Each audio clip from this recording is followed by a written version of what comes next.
Hello, good evening. Judah here. Glad to be back with you. Thank you. It's a new day. It's a new day. Every day is a brand new day. Every day you are a brand new being with brand new possibilities, if you so choose.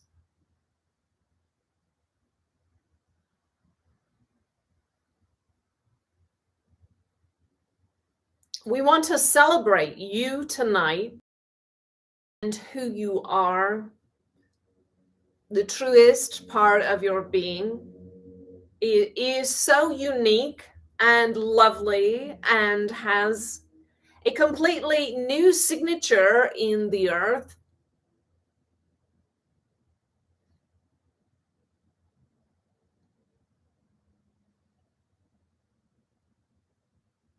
Wherever you put your feet, wherever the soles of your feet tread, there is a unique, energetic signature left in that place. So think about your essence. What is the essence of you?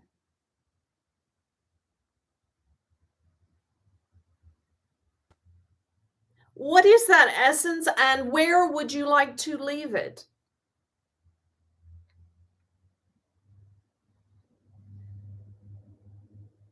And how can that essence be transformative for each place that you go?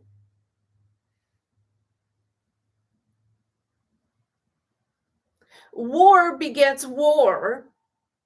Hate begets hate. Freedom begets more freedom.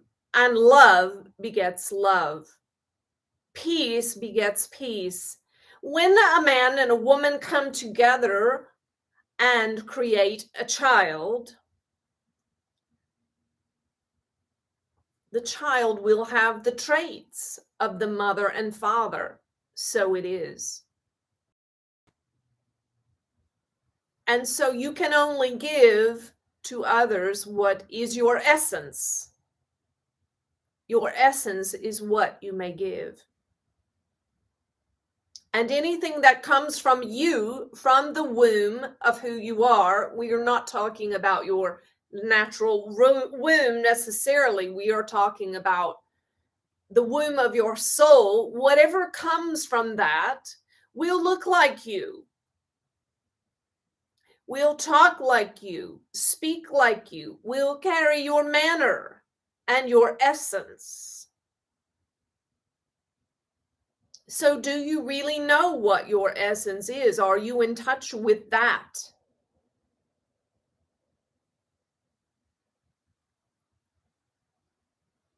It is not your roles,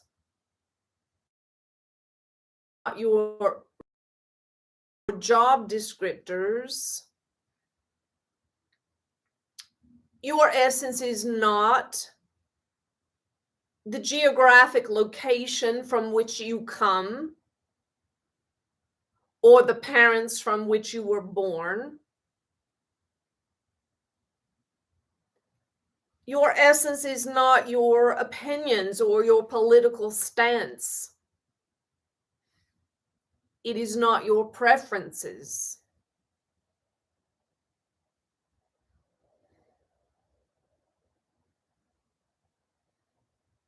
Your essence is perfect. It is pure and flawless. It is the very essence of God, the universe. Don't trip over the word God. Stay with us.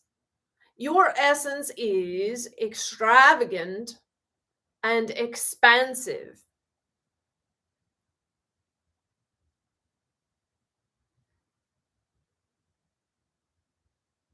It is the part of you that is all-knowing and all-wise and can be at peace in every circumstance if you allow that part to lead.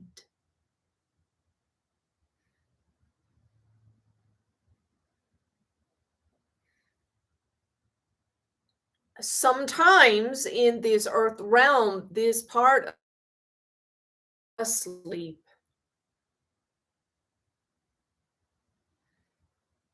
or buried under ever so much messaging, experiences, programming, acculturation, and constructs of the mind. So, where do we go to undo these things, to uncover and remember who you are, your essence?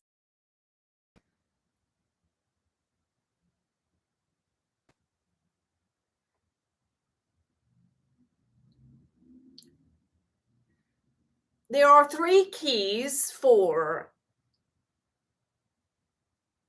living from the soul and living in your purity and perfection, living as a victor, on top of, in authority over whatever is coming your way. These 3 keys were shared by the master. They were more than shared by this master, they were lived and lived and lived and lived and lived and lived some more. And they were these 3: love, meditate, and celebrate. Love, meditate, and celebrate.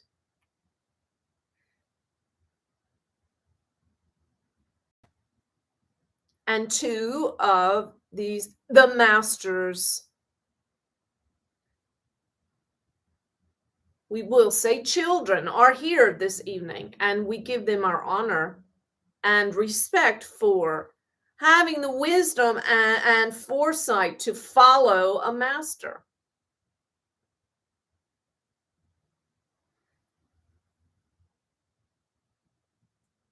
For in this culture, in America, there is a very independent spirit, and this very independent spirit at times does not serve you well in a spiritual journey, because this independent spirit says, I know, and I've got it, and I don't need your help. And so it can cause you to miss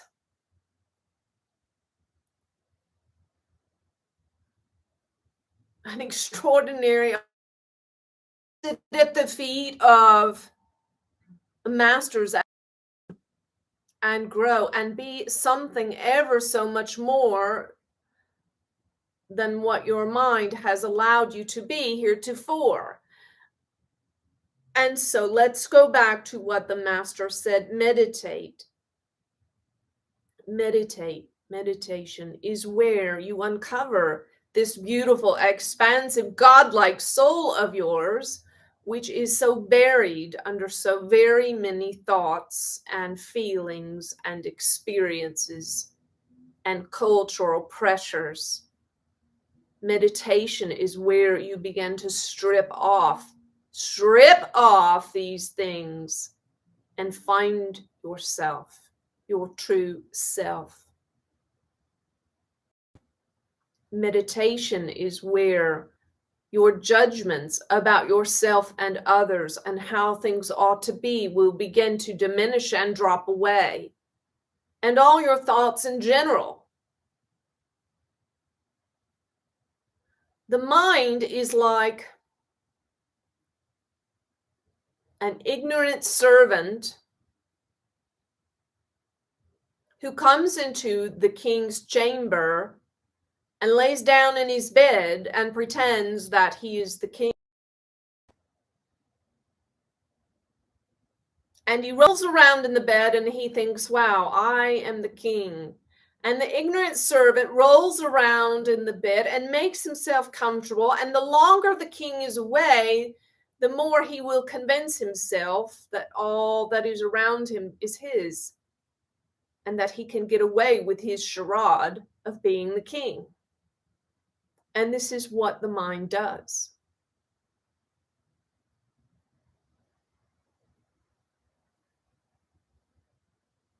And this is what we have done to the king being the soul, the king of kings, the soul, the God part of you, needs to come back and put the servant, the mind, in its place.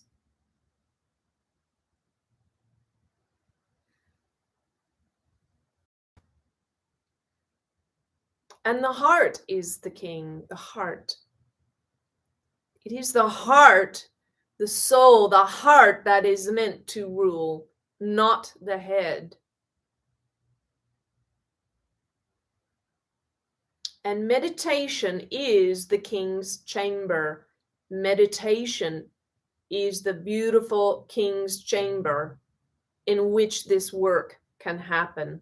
And the king can be returned to his rightful place in the body and in the life.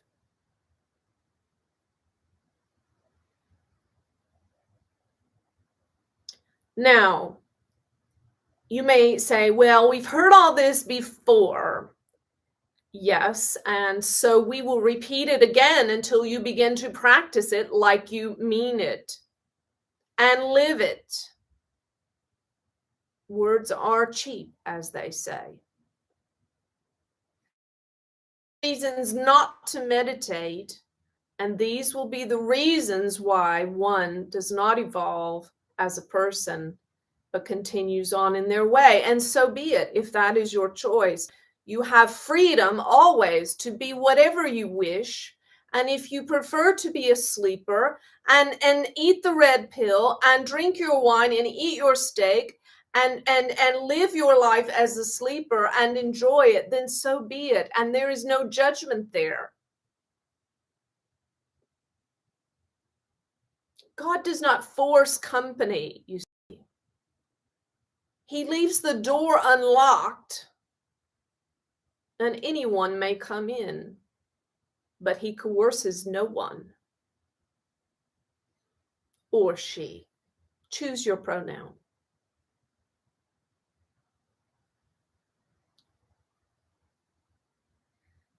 So come to meditate. And if you have begun this practice and fallen away from it, no problem, come back to it.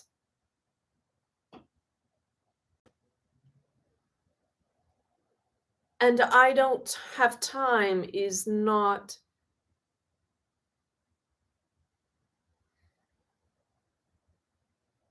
serving you.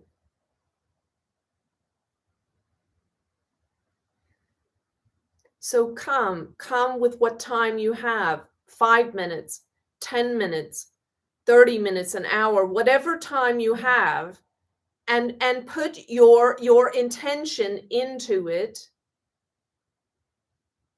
and relax your mind and let go of your preconceived ideas and just allow all that is to come into this space with you and allow yourself to be who you really are and all the constructs to fall away. And who cares if you have a meditation session that is a flop? So what? Maybe you fall asleep. Maybe you get distracted. Maybe your mind is running all over the place. So what? Keep coming until the servant, the ignorant servant, has been kicked out of the king's chamber and the door has been locked. And if you still find yourself, your heart, your soul being the king of your life once again, and your heart ruling, and your heart leading, and your heart speaking, and your heart shining. And so love, meditation, celebration. How do you love? Love the best you can in the moment. If you cannot figure out how to love someone else well in the moment, if the answer is not presenting itself to you, if the energy just isn't right, and you feel hurt or angry or upset, or you want to run and hide, or whatever the situation is bringing to you that makes it difficult to love, It is fine. Then go and meditate, because when you meditate, you will learn to love. When you meditate, love will emerge from you. Love will rise up and emerge from you, and you will begin to emanate love like such a brilliant light that your shadows will be overtaken and your light will be shed on those around you. So love, and when you can't love, meditate. And when you meditate, you will love more. And the two of these together, this lifestyle of love and meditation, will create celebration. Spontaneous, not contrived, not like, well, we're throwing a party, let's buy some balloons and napkins. No, a real, a buoyant, effervescent, bubbling over of laughter and joy and thanksgiving. And it will be the fruit of this love and meditation. A love for life. There's nothing that is needed to celebrate. You see, you can simply celebrate the fact that you exist, that your heart beats. Your heart has been your very best friend. It has beat every second since you were conceived, and it has not failed you yet. And that is something to celebrate. Just one of millions of things, no matter how dire or difficult or how dark your circumstances are, there are always things to celebrate. And when you are meditating and love, you have that sense. You see, the celebration rises up in you very spontaneously and beautifully.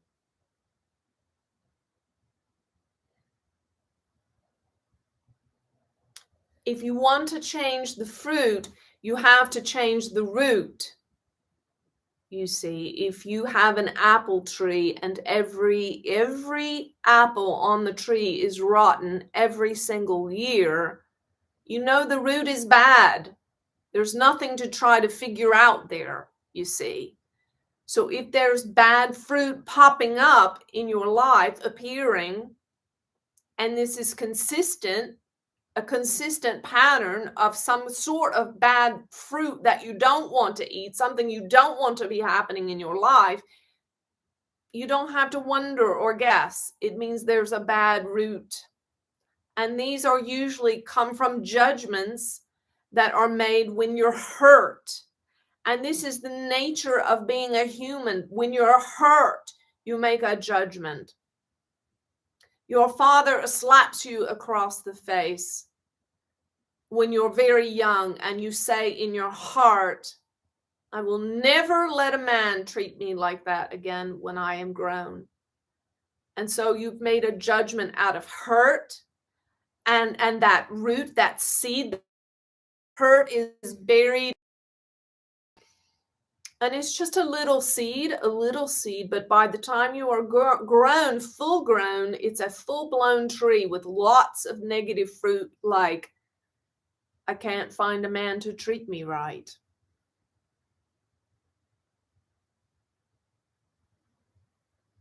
And they always yell at me, and they're always going to hurt me, and whatever. You see all these other little judgments, these fruits from the tree, and you find yourself starving because there's nothing to eat but rotten fruit, you see.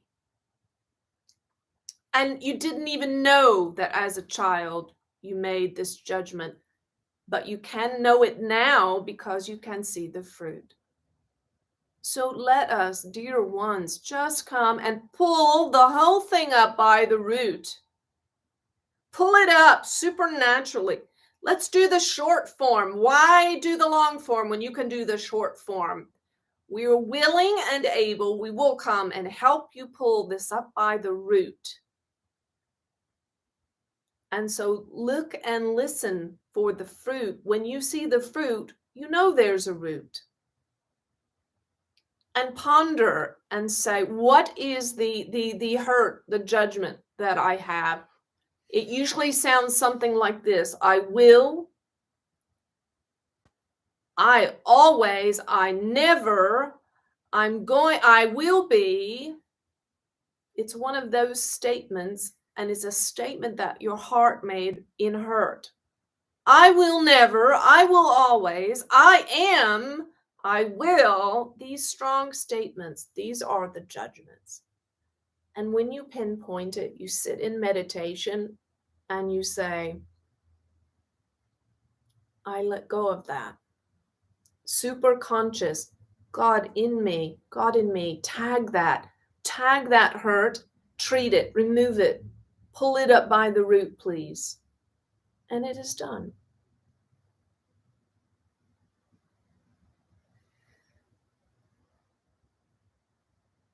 Love, meditate, celebrate. Now, we want to share one last thing here this evening, and this is a key to leaders, to leadership.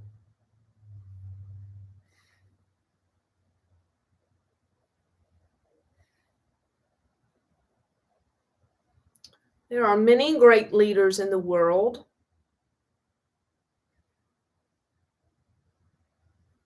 Some motivated by much darkness and others by love, and many shades in between.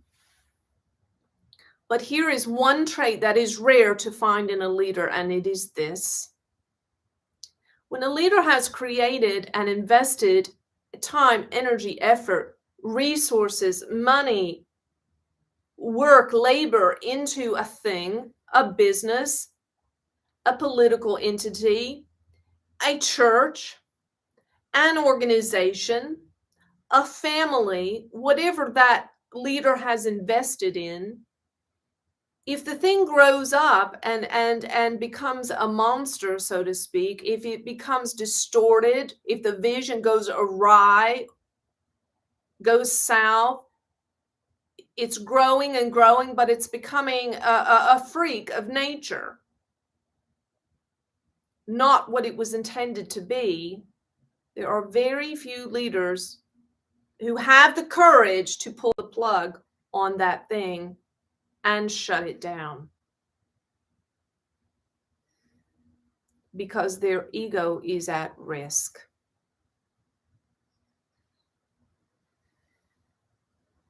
What if there were a mega church?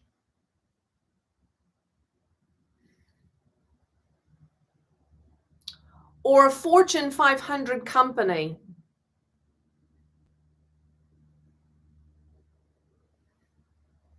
Or even an ashram that began as something lovely and beautiful, precious and pure, loving, but somehow it began to go awry.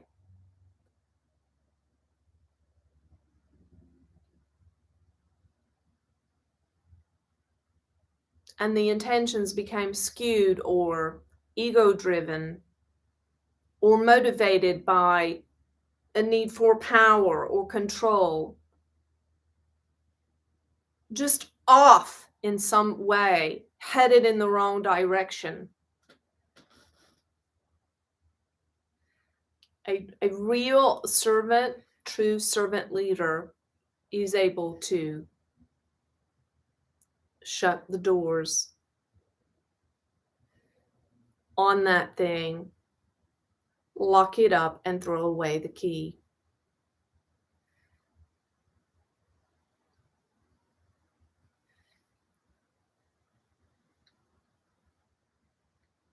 Jesus said, by their fruits you will know them.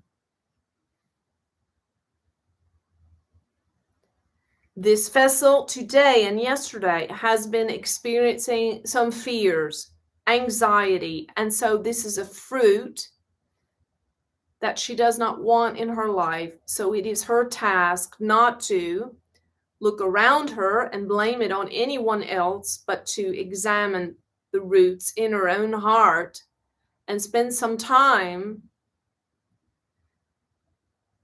allowing those roots to be pulled up.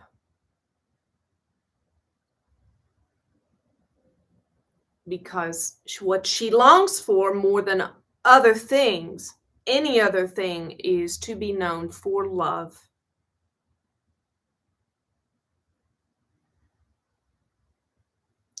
By their fruits you will know them.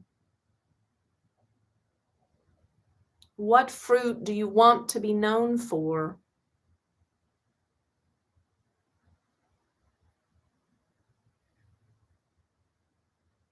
What do you want to be said about you in your eulogy? What is the fruit that you want? What fruit will remain? If you died today, what would be the fruit of your life? And if you don't like the fruit, let's get to work on the root in meditation. In meditation. So meditation brings the love. And it births you into love and back into the heart as king. And in that love will come great celebration.